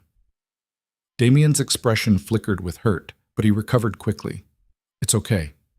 I'm not going anywhere. You promise? I promise. But Lily saw the doubt in his eyes, the worry that maybe she'd never be able to say it back, that maybe she was still too broken from her past to let herself fully love someone. The next morning, everything fell apart. Lily arrived at the gallery to find Catherine waiting with a newspaper, not a physical one, those barely existed anymore, but pulled up on her tablet. Have you seen this? Catherine asked, her voice tight. The headline made Lily's stomach drop. Billionaire Damien Cross's new girlfriend rags to riches. Romance or calculated move? There was a photo of them from Victoria's wedding. Lily in the emerald dress, Damien's arm around her waist, both of them looking at each other like nothing else existed. The article was brutal. It detailed Lily's background, her jobs, her family's financial struggles, her mother's medical bills. It called her a social climber, implied she was using Damien for his money, quoted anonymous sources saying the relationship was clearly transactional. I didn't know you used to work for him, Catherine said carefully. As his housekeeper. Does it matter?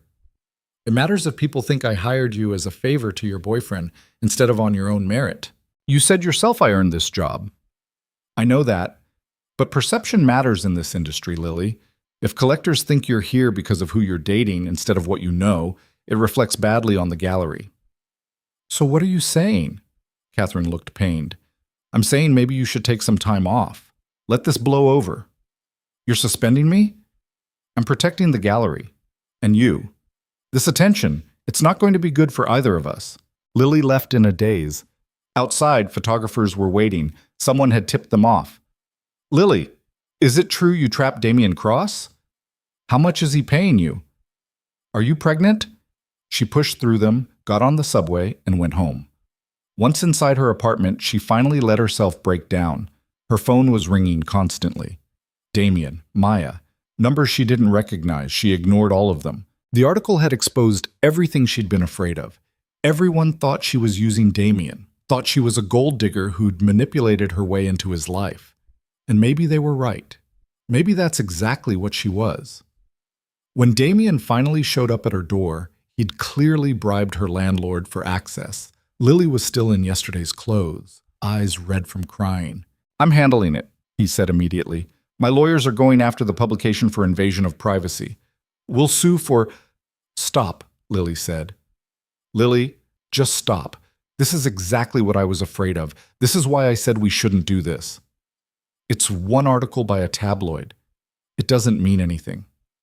It means everything. Catherine put me on leave, Damien. The job I just started, the one I was so proud of getting on my own merit, now everyone thinks I only got it because of you. That's not true. Doesn't matter. They think it.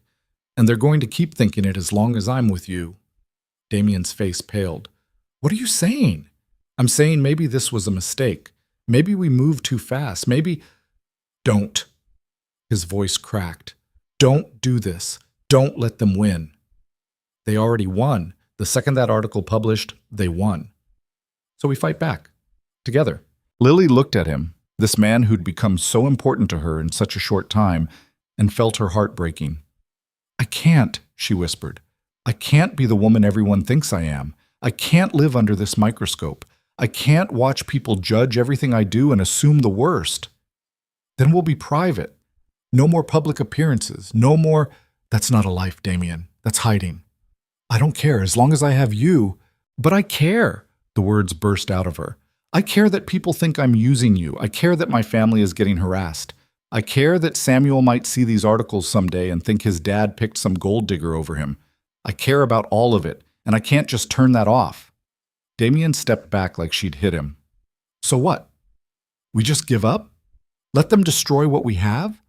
We don't have anything, Lily said, even though it killed her. We have a few good weeks and a lot of complications. Maybe that's all this was ever supposed to be. You don't mean that. I need you to leave. Lily, please, just go.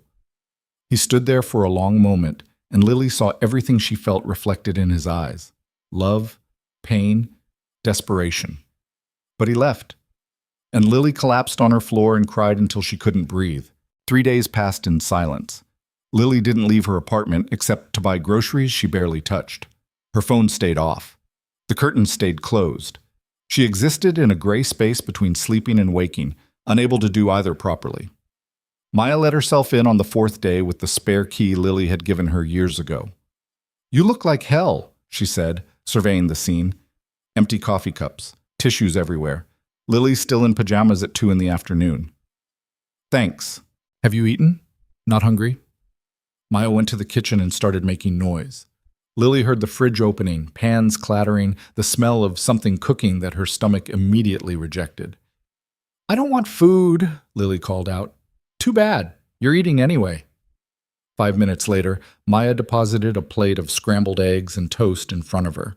Lily stared at it like it was a foreign object. He's been calling me, Maya said, sitting on the coffee table. Every day, asking if you're okay.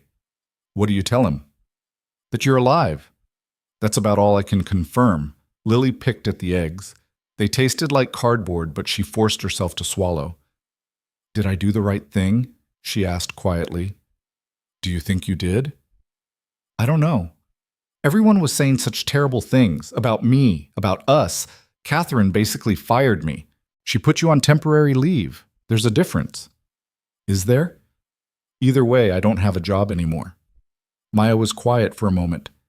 Can I be honest with you? Please. I think you're scared. I think you found something good, and the second it got hard, you ran. Just like you always do. Lily's head snapped up. That's not fair, isn't it? Remember Jake? The guy you dated junior year? You broke up with him the second he mentioned meeting Mom. Remember the art school scholarship? You turned it down before even applying because you were afraid of failing. You've been running from anything that might hurt you for so long that you don't know how to stand still anymore. The words hit like punches. This is different. The whole world thinks I'm a gold digger. So? Let them think it. People thought terrible things about Mom when she got pregnant with me at 40. They thought Dad leaving was her fault. They said she was stupid for trying to raise 2 kids alone with a heart condition. Did she care? That's different. How? Because she didn't have a choice. I do. No, Lily. She had a choice. She could have given up, could have let the judgment break her, but she decided we were worth fighting for. The question is, do you think Damien's worth fighting for? Lily's eyes filled with tears. What if I'm not enough? What if he realizes I'm just some poor girl who doesn't belong in his world? What if you're exactly what he needs? What if you're the one who's not giving yourself enough credit? Maya stood up and grabbed her purse. I have to get to work. But you need to figure out what you actually want, Lily. not what you're afraid of, what you want. After she left, Lily sat in the silence of her apartment and finally let herself think. She'd been so focused on all the reasons this wouldn't work that she'd forgotten all the reasons it might. Damien made her laugh, made her feel seen, made her believe she deserved more than just survival. And she'd thrown that away because she was scared. Her phone was still off. She turned it on, watching as message after message loaded. Most were from numbers she didn't recognize, reporters probably. But scattered among them were texts from Damien. "I'm not giving up on you. Take all the time you need. I'll be here. Samuel keeps asking where you are. I don't know what to tell him. I love you." That hasn't changed. The last one was from this morning. "I'm sorry if I pushed too hard. I'm sorry if loving you made everything harder. I'm just sorry." Lily read them through tears. He was apologizing, for loving her, for trying to help, for being exactly the kind of man she'd spent her whole life wishing existed. She was an idiot. Lily got up, finally showered for the first time in days, and put on actual clothes. Then she called Catherine. "Lily," Catherine said, surprise clear in her voice. "How are you?" "I've been better. Listen, I need to know, did you suspend me because you genuinely think I'm not qualified, or because you're afraid of what people will say?" Catherine was silent for a long moment. "Honestly? Please." "I was afraid. The gallery's small. One bad rumor could destroy years of work. I panicked." "I get that. But I earned this job, Catherine. You said so yourself. I'm good at this." "You are. Then let me prove it. Let me come back and show everyone that I'm here because of my work, not because of who I'm dating. Lily, 1 month. Give me 1 month to prove myself. If the publicity is still a problem after that, I'll leave quietly. No fuss." Catherine sighed. "You're sure about this?" "Completely." "Okay, 1 month. But Lily, you better be ready. The scrutiny is going to be intense." "I know, I can handle it." After hanging up, Lily felt something shift inside her chest. Fear was still there, but underneath it was something stronger. Determination. She'd spent her whole life letting other people's opinions dictate her choices. Maybe it was time to stop. Next, she called her mother. "Baby, I've been so worried," her mother said immediately. "Maya said you've been hiding." "I was, but I'm done hiding now. That man of yours, he's been calling here too. Left messages. He sounds heartbroken." "I know, I messed up, Mom." "So fix it. I'm going to try, but first I need to ask you something. How did you do it? After Dad left, when everyone was talking, saying you couldn't make it alone, how did you keep going?" Her mother's voice softened. "I decided their opinions mattered less than your future, less than Maya's future, less than my own peace of mind. Life's too short to live it for other people, Lily. What if I fail? What if everyone's right and I'm not cut out for his world? Then you fail. But at least you'll fail having tried, having loved, having lived instead of just survived." Lily closed her eyes. "I love you, Mom. I love you too. Now go get your man before he does something stupid like marrying someone else." Despite everything, Lily laughed. Finding Damien was harder than she expected. He wasn't at the mansion. Marcus claimed he didn't know where he was, though his tone suggested otherwise. Samuel's school said he'd been picked up early that day. Lily was about to give up when her phone rang. Unknown number. "Hello? Is this Lily Carter?" A woman's voice, professional and cold. "Yes. This is Eleanor Cross, Damien's mother." Lily's stomach dropped. "Mrs. Cross. I'm calling because my son has been utterly unbearable for the past week. He won't eat, barely sleeps, and snaps at everyone who speaks to him. I assume you're responsible." Yes, probably." "Good. Then you can fix it." Lily blinked. "I'm sorry. What?" "He's at the house in Connecticut, the old family estate. He goes there when he needs to think. The address is—" Eleanor rattled off an address Lily scrambled to write down. "If you hurt my son again, we will have problems. But if you're genuinely going to give this a real chance, then I suggest you stop wasting time and go." "Why are you helping me? You made it clear you don't think I'm good enough for him." Eleanor was quiet for a moment. "I thought Victoria was perfect. Appropriate breeding, correct background, suitable connections. She was everything I thought Damien needed, and she nearly destroyed him. You, Miss Carter, make him happy. That's considerably more valuable than a trust fund. The line went dead.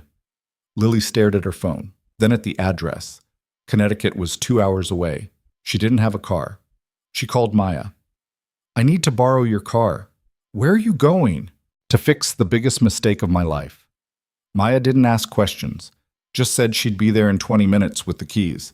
The drive to Connecticut took closer to 3 hours in Maya's ancient Honda that made concerning noises every time Lily went above 60. She followed the GPS to an address that led her down a long private road lined with trees just starting to change color. The house at the end was beautiful in a faded way, old stone, ivy-covered walls, the kind of place that had history built into its bones. Nothing like the modern mansion in Manhattan. This place felt lived in, loved. Damien's car was in the driveway. Lily sat in Maya's Honda for a full 5 minutes, trying to find the courage to knock. What if he didn't want to see her?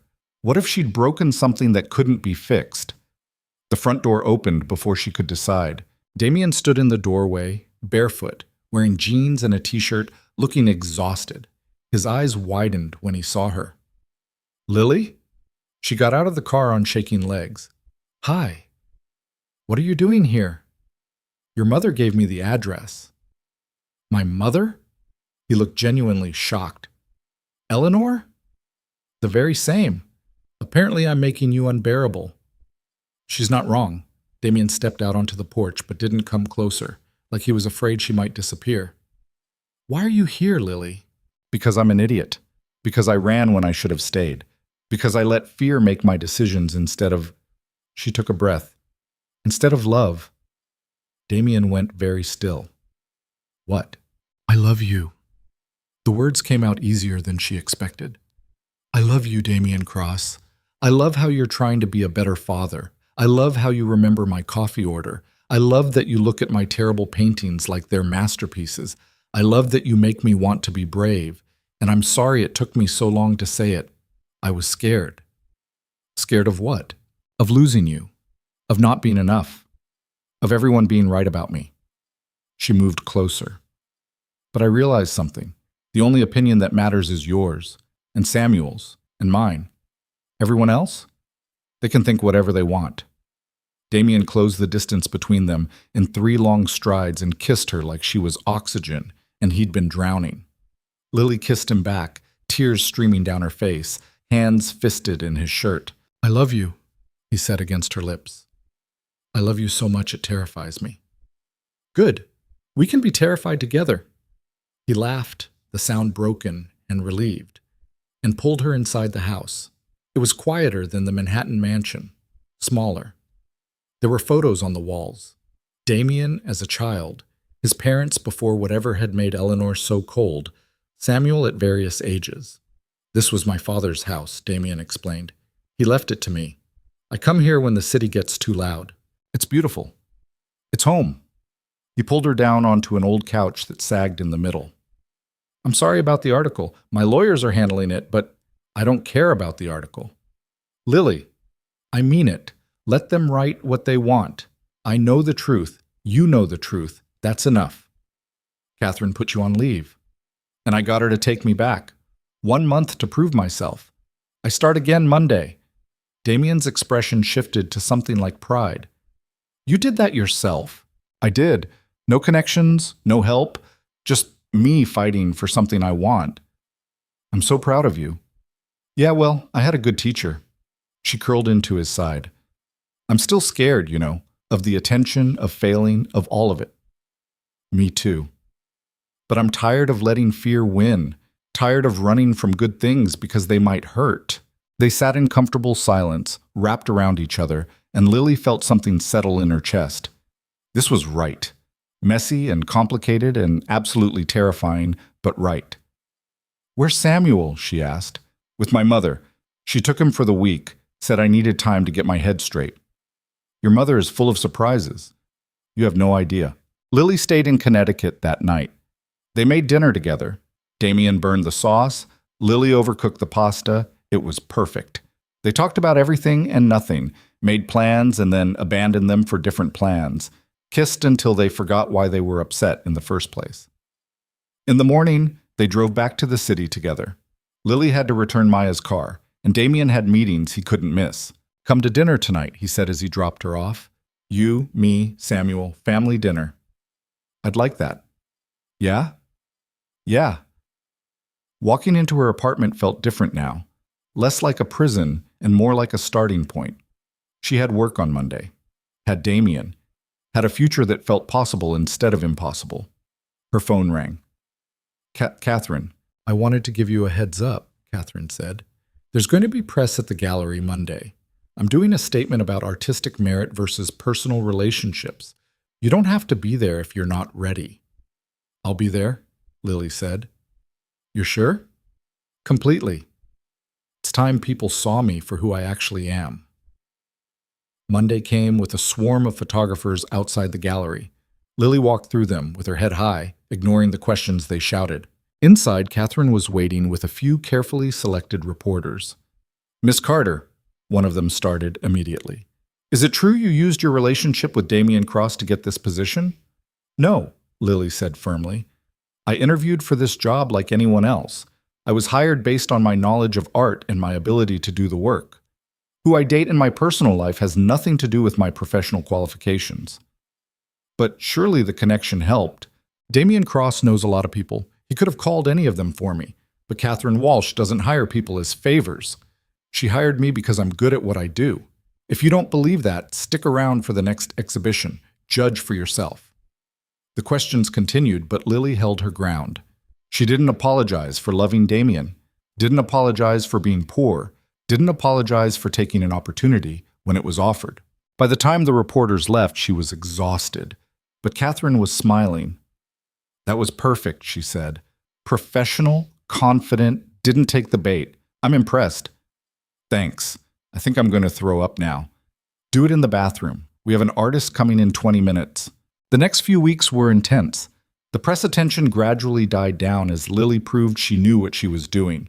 She curated a small exhibition featuring emerging artists that got positive reviews, made connections in the art world that had nothing to do with Damien, built a reputation on her own merit. Damien was supportive but careful not to overstep.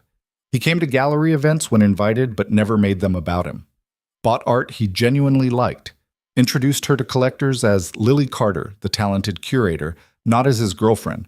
They learned how to balance their relationship with their professional lives. Set boundaries. Had fights about stupid things and made up before bed. Figured out how to be partners instead of rescuer and rescued. Samuel adjusted quickly. He started calling Lily by her first name at school, but would climb into her lap at home for story time. Told his friends she was his dad's girlfriend with obvious pride. "Tyler's mom asked if you were nice," Samuel reported one night at dinner. "I said you're the best, way better than Dad's old girlfriend." "Samuel," Damien warned. "What? It's true. Victoria was mean. Lily's nice." Lily caught Damien's eye across the table and smiled. They'd come a long way from that desperate, fake relationship proposal. 3 months after the article, Lily's exhibition opened to a sold-out crowd. The theme was second chances. Artists who'd started late, overcome obstacles, found success after failure. It was personal. Everyone in the art world knew it. Damien came with Samuel. They stood in the back, letting Lily have her moment. She gave a short speech about resilience, about not letting other people's limitations define you, about the courage it takes to start over. When she finished, the applause was genuine. Afterward, Victoria Harrington appeared. Of course she did. She looked perfect as always, her husband trailing behind her looking vaguely miserable. "Lily," Victoria said, her smile sharp. "What a charming little exhibition." "Thank you. I'm surprised Damien let you work. Most men prefer their women available." Lily smiled. "Damien's not most men. And I'm not anyone's woman. I'm my own person who happens to be in a relationship with someone who respects that." Victoria's expression soured. "How progressive." "It is, actually." Lily spotted Damien approaching. "If you'll excuse me, I should get back to my guests." She walked away, feeling lighter than air. "What did she want?" Damien asked when she reached him. "To be petty. I didn't let her." "Proud of you." "I'm proud of me too." 6 months after that first wedding, Damien took Lily back to the Connecticut house. It was early spring, the trees just starting to bloom, everything fresh and new. They walked through the gardens while Samuel played with a soccer ball on the lawn. "I've been thinking," Damien said. "Dangerous. About the future. About us." Lily's heart picked up. "Okay. I know we said we'd take things slow. No rushing, but slow's never really been my style." "Damien," he got down on one knee right there in the garden, pulling out a ring box Lily hadn't seen coming. "I'm not asking you to say yes right now," he said quickly. "I know that's too much pressure, but I'm asking if you'll think about it, about maybe, someday, making this permanent." Lily stared at the ring. It was beautiful, simple, elegant, nothing ostentatious. Perfect. "You're serious?" "Completely. I love you, Lily. I want to build a life with you. Want to watch you succeed at the gallery and maybe open your own someday. Want more family dinners and arguments about who burned what. Want Samuel to have siblings if you want that. Want everything with you." "That's a lot of wants. I'm an ambitious person." Lily looked at him. This man who'd started as her boss, became her fake boyfriend, turned into her real partner. Who'd seen her at her worst and loved her anyway. Who made her believe she deserved more than just survival. "Ask me again in a year," she said. Damien's face fell slightly, but he nodded. "Okay. But for the record, I'm probably going to say yes." His expression transformed. "Yeah?" "Yeah. I just need time to get used to the idea, to make sure I'm ready." "I can wait." "You're sure? Because I might take longer than a year. Might be 2 years. Or 3. "Lily Carter, I'd wait a decade for you." She pulled him to his feet and kissed him. "You're ridiculous." "And you love it." "I really do." Samuel ran over, noticed them kissing, and made exaggerated gagging noises. "Gross! Dad, you're being gross again." "Get used to it, kiddo," Damien said, pulling Lily close. "This is going to be happening a lot." "Forever?" Samuel asked. Lily looked at Damien. Damien looked at her. "Yeah," they said together. "Forever." A year and a half later, Lily opened her own gallery. It was small, in Brooklyn, focused on emerging artists who needed a chance. Catherine helped her get started, no strings attached, just one curator supporting another. The opening night was packed. Lily's mother was there, healthy enough to attend thanks to the new treatment her insurance finally covered. Maya was there, back in school and thriving. Samuel was there with his soccer team, because he'd insisted all his friends needed to see how cool Lily was. And Damien was there, in the background, letting Lily have her spotlight. "You did it," he said when they had a quiet moment. "Built something entirely your own." "I had help. A little, but mostly it was you. Your vision, your work, your courage." Lily squeezed his hand. "Ask me again." "What?" "You know what." Understanding dawned in his eyes. He didn't have the ring with him, she knew because she'd watched him get dressed. But he got down on one knee anyway, right there in her gallery surrounded by art and people and possibility. "Lily Carter, will you marry me?" "Yes," she said, pulling him up. "Yes, absolutely yes." The crowd erupted in applause. Samuel rushed over, whooping. Maya was crying. Lily's mother was crying. Catherine was trying not to cry and failing. And Lily felt something she hadn't felt in years. Complete. Like all the broken pieces had finally come together into something whole. The wedding was small. Nothing like Victoria's elaborate affair. Just family and close friends in the Connecticut garden. Under trees that had watched Damien grow up. Samuel was the ring bearer and took his job very seriously. Maya was Lily's maid of honor and cried through the entire ceremony. Eleanor surprised everyone by